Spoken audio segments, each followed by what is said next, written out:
Hi, I'm Carolyn Baker, and I'm totally excited about the upcoming Weaving Threads of Grief and Joy, October 28th and 29th, which I'll be co-facilitating with my friend and colleague, Terry Chapman, sponsored by the Center for Purposeful Leadership.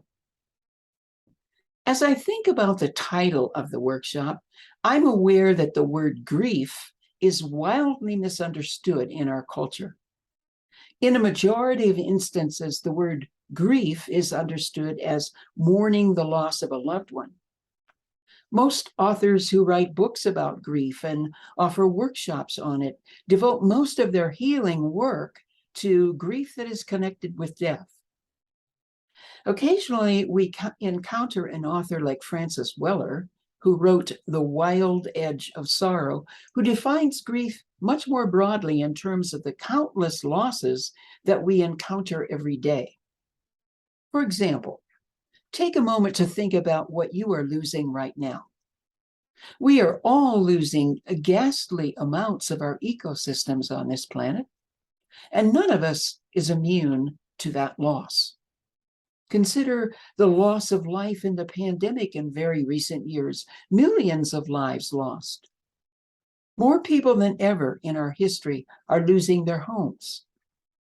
The teaching profession is losing thousands of educators who are extremely well qualified, decent human beings. As we age, we're losing our faculties, our mobility, and the presence of other people our own age. Climate chaos is not only robbing us of our landscapes, but thousands of species are going extinct before our eyes. So, grief isn't just for death, it's also for friendships that have ended, losing our community, missing the certainty we once had, questioning our judgment, releasing who we once were, feeling lost and unanchored, losing traditions that we have loved. These are necessary nuances of grief that we need to be aware of. The seemingly endless list of losses continues to grow, and as it grows, the rivers of grief that these losses produce are overflowing their banks and spilling into every aspect of our lives. In fact, Francis Weller speaks of ambient grief, meaning that it's everywhere present, almost as if we are marinating in grief.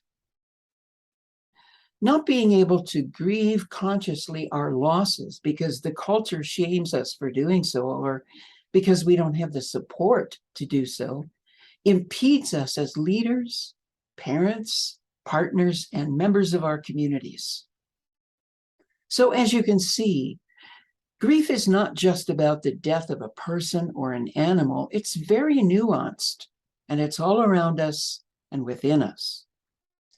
That's why Terry Chapman and I are offering Weaving Threads of Grief and Joy, October 28th and 29th.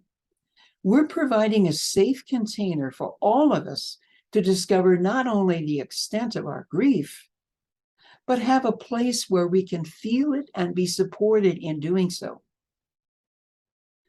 Over the years of offering this program, we have discovered that paradoxically, when people are able to safely process their grief, their joy and sense of aliveness are also enhanced.